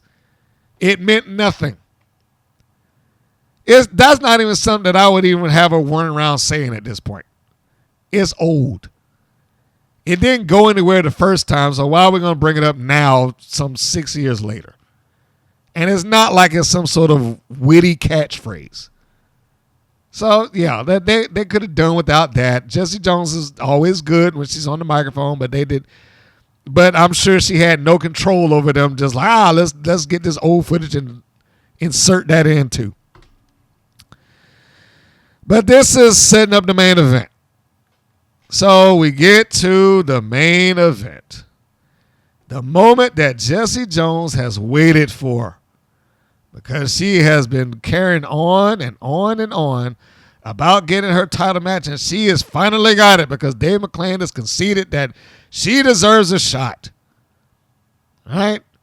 She has a far better win-loss record than most people in WoW, and she is deserved. I mean, WoW Women's Championship. I am very hesitant to say world title. She comes out, Jessie Jones, and she does a heel promo. And again, always good with her promos. She essentially gives the little line in there. It's like, country girls like me don't run from beasts, we hunt them. I was like, all right, that's good stuff. And it could have been, potentially a good match. At least it probably would have been one of the better matches that the Beast has had. Yeah, but I don't know if it would have been necessarily the best match that Jessie Jones has had. So, like normal, she does her thing on the mic. We cut to the Beast entering from the service elevator. I've said what I felt about that before. I was like, I don't mind different. In fact, I give him credit for being different and trying something else rather than, all right, just walk on up the steps like everybody else. But the same thing I said before is the same thing I would apply now, is that I don't mind her being on the elevator. I don't mind her even coming off of the elevator. I think it should be lit different to look a little bit more intimidating. It is a lot of dead space in that hallway. So when she comes off and she starts walking down there, it's just so empty that it takes something away from what she's doing, in my opinion. She looks good. She looks intimidating, but it's very bright. Doesn't look really gritty enough. If I was going to do that, I'd be like, we need to turn off the lights in here or something. We need to dress this thing up to make it look more intimidating when she comes out. But that didn't happen. So, like I said, that's just how I view that. So, McClain, of course, is selling this like it's some epic match. He oversells a lot. And particularly with a match that has no build up to it. And this match had no build up to it. So, Jessie Jones is waiting. She's waiting. The Beast comes out. And then, from nowhere, well, I shouldn't say from nowhere, from the back, 3 masked assailants come out and attack the Beast. Now, let's start off with another thing that they could have fixed in production. I don't know if the editor just missed it or not, because it would have been the difference of like 2 or 3 seconds before you cut the camera angle. Having somebody come out there on camera clearly tripping and falling with their prop glass probably does not help the aura of intimidation that you're trying to achieve. But somebody came out there, whoever happened to be the one that came out with the glass, just, had a little slip and, recovered, and everything still went according to plan. So, I'm not going to knock that person for falling, because things happen in wrestling. It happens in a live event, even though the footage is taped. This was a live event for the people that's around them. So we can't, get on them for that, but we can get on why did you leave it in? This is a taped show. And like I said, the difference between that making air and it not was 2 or 3 seconds. You could have literally left the camera on the hard shot for another 2 or 3 seconds. and it would have been fine. Then cut to it. But I guess apparently that wasn't that big of an issue for them, so whatever. So these two assailants yanked the beast off of the apron, start beating up on her, while the third one has a bottle in her hand and whacks it over the top of the beast's head. And one of them grabs the belt and picks the beast up, or I shouldn't say they pick her up. She gets up to her feet, and whoever it is that has the belt runs her down with the belt, knocks her, I guess, assumably out. Now, I can't say suggestion, but I will let's give a little bit of a point of review here. For you drinkers out there, and like I said, they started off with the bourbon town and bourbon this and bourbon that. It's like, all right, there's foreshadowing going on here with this bourbon. And there it was. That was the payoff. They just smacked the beast in the head with a bottle of bourbon, allegedly. If you have ever gone to a liquor store and held a bottle of whiskey, bourbon, or anything else that comes in a high dollar bottle, I mean, if it ain't plastic, let's just say that. If you had a bottle of whiskey in your hand, a bottle of bourbon in your hand, and you smack that across somebody's head, they ain't getting up. I don't care who you are. If you smack that bottle across somebody's skull, they ain't getting up. Not without bleeding. Or possibly concussed. Those things are thick tempered glass. And I'm not saying that to say that it shouldn't have shattered on camera, because it's a great visual. Having the bottle explode across the beast's head is a great visual. Which is why when I was in the room, I was like, no, I like that. I like the bottle, and the explosion across. Yeah, it got mostly on the person behind them, in terms of the whatever they had in it. But I mean, because that had to be a gimmick bottle. Give me, I refuse. I don't know no bottle of alcohol that just smashed like that unless it hit the floor. And even then, it might survive it. But theoretically, if ever there was a call for a blade job, and I don't advocate blade jobs often, but if there ever was the opening for a blade job, this is it. She got hit in the head with a bottle, with glass. She should be cut up. If nothing else, she should have a trickle of blood coming down her head right, at that moment. And I was good with the angle, although they decided to put a hat on the hat and they hit her in the head with the belt too. I was like, you know what, that bottle should have been enough, bro. I'm sorry. I know you want to, portray the beast like she's some unstoppable cyborg or juggernaut or whatever the case may be, but you smack a ball across somebody's head, she should have gone down and stayed down for the count. Right then and right there. The belt shot was unnecessary. In my view. It did not seem like it was something that would need it to make this work. It was a little extra. So we had this moment, and the beast is down, and within seconds, the EMTs come out there. Now, I don't know what necessarily the EMTs would do in Los Angeles again, but I do know that they usually, at least here, do not try to stand you up and walk you around until they know that you're good.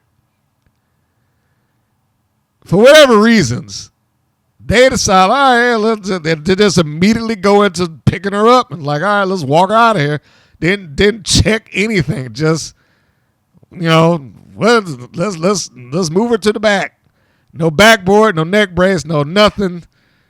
Whatever the case may be, let's just get her out. And then they spent the next couple of minutes doing replay. Let's just show what we did. I guess they were very proud of it. This is the other reason I questioned having the belt shot, because the belt shot did not look as good as the bottle. The bottle you can get away with because, again, it shattered, exploded. The I doubt that it was alcohol, but let's just say that it was. It shattered the booze all over the place. I probably would have had some in there just so people could smell it if it wasn't. So that they can actually, oh man, no, that really was, alcohol, liquor or whatever. But yeah, I mean, why the EMTs trying to work her out of let's get her up and walk her around and get out of here. And then Dave McClain leaves his booth and he comes out there like asking her questions as she just got knocked in the head. It's like, what is that about? So the match is pretty much a no contest as the Beast is being, I don't know why they took the long way around either. Like she was already in the aisleway with that would lead you directly to the entranceway. But the EMTs come out there and they walk her around the backside of the ring to take her out. And not only do they do that, but then Dave McClain stops the EMTs to talk to them about. So I was like, okay, well, how hurt is this woman that you're like, hey, hold up a second. I mean, all right, so what? Abilene Maverick came out there, but what goddamn difference does that make? If she's supposed to be hurt, get her out of the ring. And why is the EMT wheeling her out the ringside? That's not their job. He's not there to be your personal concierge or wheelman for your wheelchair. But there it is, got an EMT that's wheeling her out to ringside so she can come off on the microphone and say, life's a bitch. What Jessie Jones got out of this, I don't know. That's the other thing that gets me with this is like, she went through this whole song and dance of not getting the title shot, not getting the title shot, not getting the title shot. And then she gets one and willingly and immediately gives it up for the benefit of this attack that took place allegedly by Abilene Maverick, which I don't understand the point of having three people that's masked to begin with if you're going to show who the mastermind was, that, immediately. I thought the mystery here was the selling point. But I guess we're going to find out over the course of the next couple of weeks who the other three were and why they joined up with her. I would have even accepted if Jessie Jones had given some explanation as to why she was perfectly willing to abandon her title shot. And it didn't have to be some long, drawn-out explanation. She could have just said, hey, look, yeah, I like being a champion. I wanted to be champion, but you know what I like more? Money. And that would explain it right there. So, aside from the execution, which I thought most of it was fine, the attack was fine. I don't know why, like I said, the EMTs had to walk around the ringside, I guess, so they could allow Abilene Maverick to come out and do her shtick. I don't know why David McClain had to come out from the booth so he can walk out there to the EMTs and then stop them from leaving. So, again, that shows a lot of concern about the health and well-being of your champion. And as they are walking out there, he just gets to stand there looking disapprovingly at Abilene Maverick. I can't believe you did this. I was like, as she's being carted away. It was so, yeah. Most of this show, I didn't really care for whatever angles of story that they had kind of lodged around it. If you were just to take the matches in and of themselves, Aussie and Genesis, that was fine. Classmaster and Breeze was fine. Bandidas and Spirit was fine. It's just the stuff that's around it that made it, kind of like, This, I cannot imagine how anybody would think that these plot lines were any good. None of this stuff matches up. It doesn't make any sense as to why she would do this, especially when you're trying to sell your championship as something worth having. If I have somebody on my TV and she's willing to give up a title shot, she better have a damn good reason for doing it. Because my title is supposed to be the most important thing there.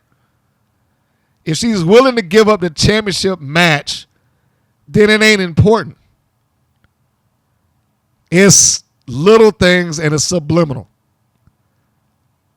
But she did, and she gave it up and just perfectly fine with it and just laughs it off. So at this point, I'm like, I don't need to see her getting on anybody's TV demanding a title shot anymore. Like, why didn't you give me one? Well, there you go. You had one and you gave it up.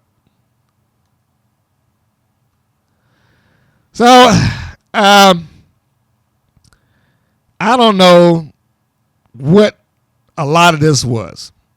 In terms of the EMTs coming out there, in terms of them standing there, in terms of Dave McClain, I got to get out, and stare at this person and show them that I'm not happy with what you've done. Yet another reason was like, you know what? It would be better if this guy was actually the authority figure on the show rather than the commentator and the authority figure.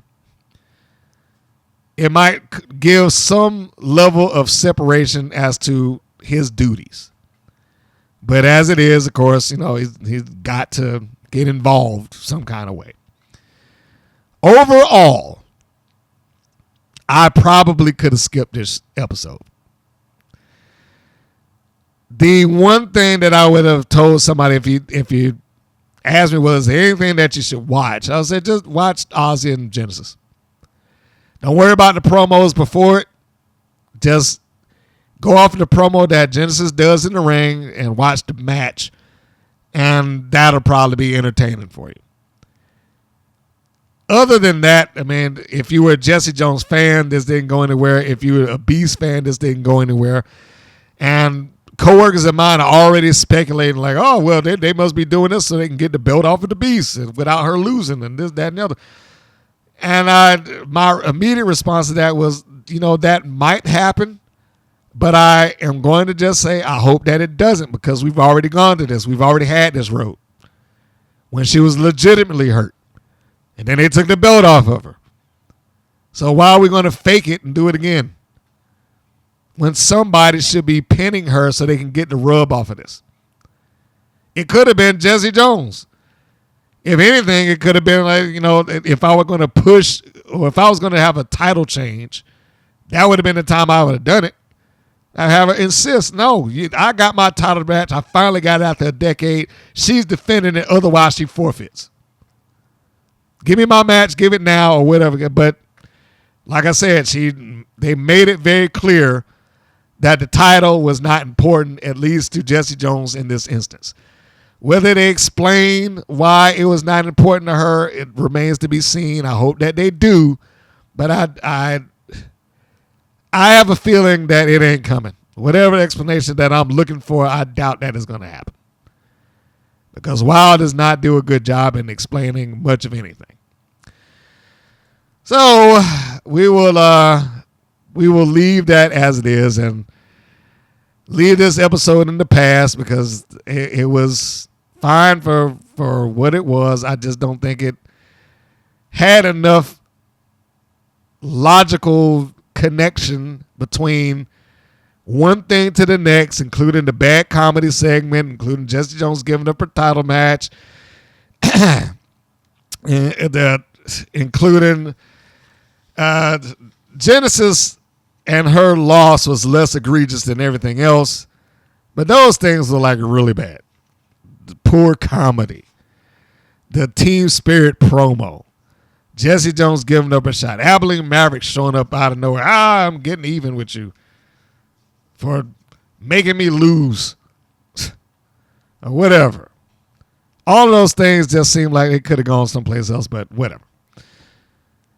We will leave that show behind, or this episode behind, and look forward to the next one. Hopefully it will get better, but my hopes and dreams for that are very, very low. So that was the review of this episode, Jessie's Dream, which is why I said at the beginning, the title seems silly. Doesn't seem appropriate for how this thing ended. So anyhow,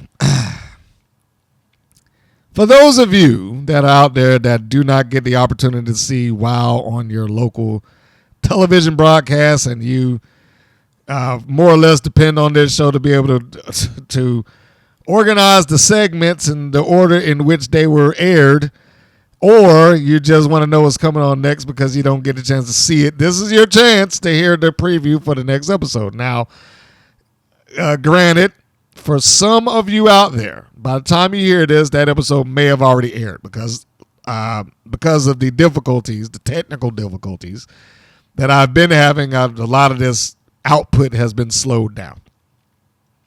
So I just want to relate that. That is why some of this is happening. But I also know that some out there have been only watching it through YouTube, apparently. And for a couple of you out there, I'm afraid that I don't know this to be a fact. I'm just going to say that now. I don't know this to be totally true, but I'm afraid some of you out there may be losing it altogether. Just depending on the market that you're in and whether the CW is coming back or not. And if the CW does come back, what kind of arrangements do they have?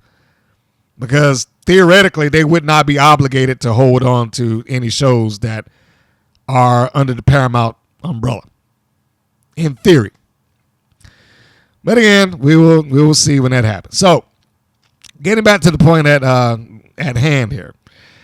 This is the time when I give the preview or read the preview of the press release that they sent, what the matches are going to be, and the title and the name and all that good stuff. If you did not want to hear that, this is your chance to skip ahead. You're still there, so here we go. This will be episode 250. Chronologically, for me, it'll be 102. The title, Grudges, Embarrassment, and Rematches. WoW is still reeling after the last episode's shocking attack on the Beast. Top Tier has been dominating in the ring. Couldn't even make it 2 sentences in without already disagreeing. All right, let me just read this without the commentary.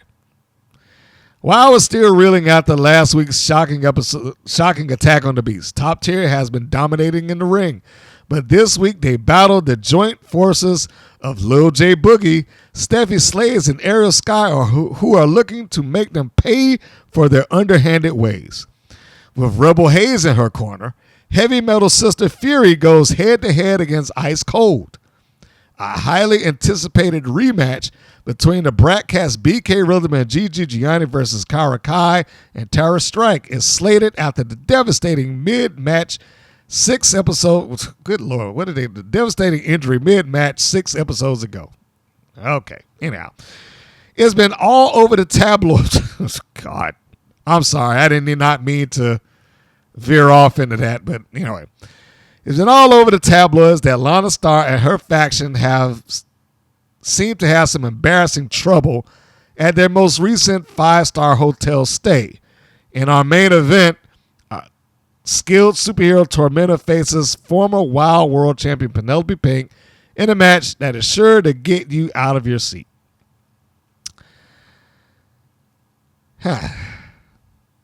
You know, I can appreciate that they really go out of their way to promote and make sure that the show is presented as big and epic and all that stuff, the way that they phrase things in the press releases. But for me, as someone who watches this every week now, and I've done it every week for, I guess, as long as they've been on the air, just since their return, some of this does come off to me as a little underwhelming. It's been all over the tabloids. Well, as long as they don't acknowledge that on air, then I'm fine. I mean, they can say it in this press release because where they ever even remotely showed anybody doing that. The Brat Pack and the Dojo Defenders. I guess as long as Rhythm doesn't get knocked out, then it's fine. I actually would have veered them into a feud anyway. Following that, once I knew BK Rhythm was fine, whatever plans I had for the Brat Pack and the Dojo Defenders initially would have been dumped. Like, y'all in the feud now. After that, this is handed me on the silver platter. Y'all in the feud now. And I would have had the Brat Pack go and attack the Dojo Defenders, specifically Terror Strike. I mean, even at a point, if I had to have them go out there in the middle of a match that the Dojo Defenders were in, interrupt it, beat up everybody in sight, just to clear out the ring and get a hold of Terror Strike. Spike power driver, throw up against the barricade, something that looks devastating. To where where BK Rhythm specifically can say, I got revenge. And Gigi Gianni, being her friend, get revenge with her. Do something that would look like they would cart that woman out on a meat truck. And then we get a return match off of that, because that would be the, I'm calling in my shot. You hurt me, I got to hurt you back, or, something like that. And then I would pick up from there. Anybody that's listened to this for a while knows that I had high aspirations for the Brat Pack, or at least I wanted them to do something. I thought they were a pretty good team. I don't think they're ever going to get anywhere close to a title match. I don't think they're ever going to get anywhere close to being at the upper card of the show.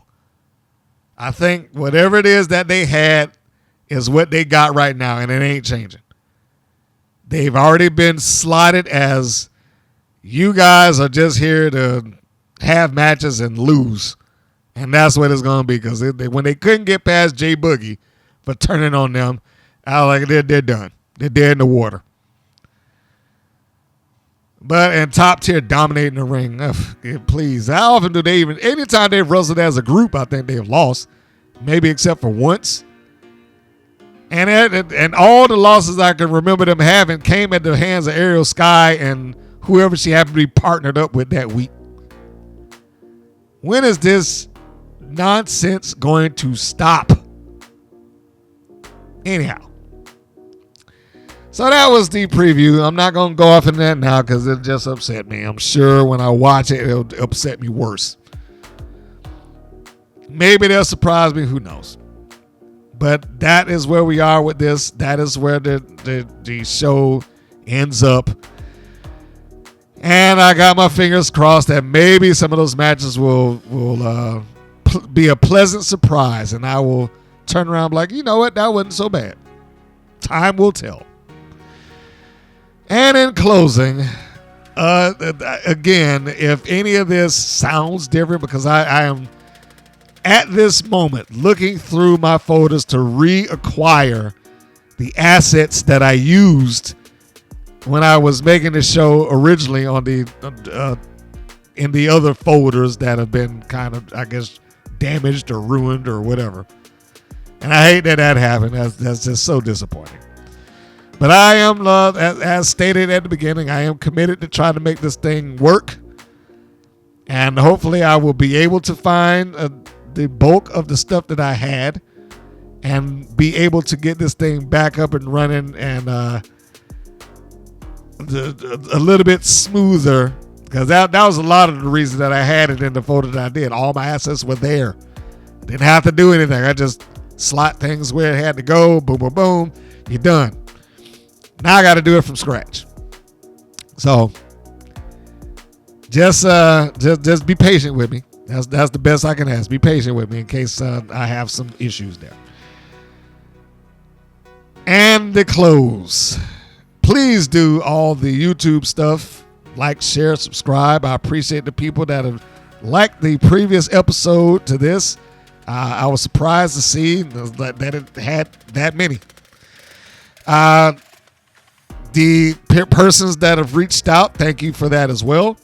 Whether you've done that privately, whether you've done that publicly in comments, I appreciate all of those. Persons that have, I know a couple of you, I don't know, I can't see who, but I know a couple of you have gone on to the 24-hour stream. I was going to get to that. A 24-hour day, 7-day-a-week stream that exists on the website WPNWrestling.com. I know a couple of you have gone on there and engaged with some of the advertisers. Definitely appreciate that. Thank you very much. And, I forgot to mention one other thing that Mr. J-Rock, who left a comment on the previous episode, who told me that animal instinct was starting to grow on him because he thought of them kind of Disney movie villains. Now, I'm not totally with you right there, J-Rock, but I can see what you're talking about. Because that Katarina is like a Disney villain, that's for certain. She's definitely a cartoon character. Goldie Collins is not that far behind. Like I said, she's like 2 steps away from marrying her dog. And also put in that WoW could benefit from some sort of YouTube show to get people familiar with the characters and backstories or expand it. I don't think that's a bad idea if it were done by somebody else. I don't know if WoW is the right place for it, only because they seem not to have a lot of interaction between the two. Some people look at WoW as, solely through YouTube because that's the only way that they can. Then you have some people that watch it on TV and, you might get a few that check it out on Amazon. But the idea is sound. I don't know if I trust WoW as a promotion and or program to be able to execute your idea. That's the only difference that I have there. The idea is good. I don't know if it's good with them using it. I don't even know how they would do it, but I somehow think that they would just screw it up. And that's a shame to say, but yeah, I really do think that if they tried to do that right now, something about that would just get messed up. They could barely edit the show that they have on YouTube now. And I don't know why it's that way, but they'll like I said, they'll have a match and the match can have some aftermath to it. Somebody could get on the microphone or the commentators could be saying something. They will cut mid-sentence. Doesn't matter what's being said or who's saying it, what it's about, whether it's important or not. They will just chop it off so that little aftermath segment can be an entirely different video. And I don't know if they are good enough or, quite honestly, smart enough to see the value in doing it to where, like, well, let's just do a separate thing. But I do think they could benefit from it, especially with some of that crowd. But then I think they would also be leaning into a more pro wrestling crowd, and they clearly don't want to do that. I don't know why, they just don't. So there we go. I just wanted to take a moment to address that. Thank you, Zentara, for the comments. Yes, I agree. That main event last week was horrible. So, on that note, we will close this thing out. Thank you for tuning in. Like I said, check the YouTube channel out. If you listen to the podcast, you can hear it on greater podcast platforms everywhere. What am I forgetting here? That's to go WPNWrestling.com, the centerpiece for everything that goes on with me, the 24-hour stream. Yeah, that's right, we did it first. The 24-hour stream on the website, everything dated back to 2013 that I did up to present day is all there for you to see 24 hours a day, 7 days a week, and all podcasts drop on there. If you can't find it on your favorite podcast platform, you can definitely get it there. And in closing, this is, and keep your fingers crossed for me, but this is Mr. Green saying that this is Mr. Green saying so long, and we will see you on the next go round. Take care, everybody. Thank you for listening to the WPN's Rights and Wrongs of Pro Wrestling. If you have questions or comments, please contact us via our Facebook or our YouTube channel at the Women's Pro Wrestling Network. If you're new to the WPN, feel free to subscribe to our channel and like our page. We appreciate your support. Thank you again for listening.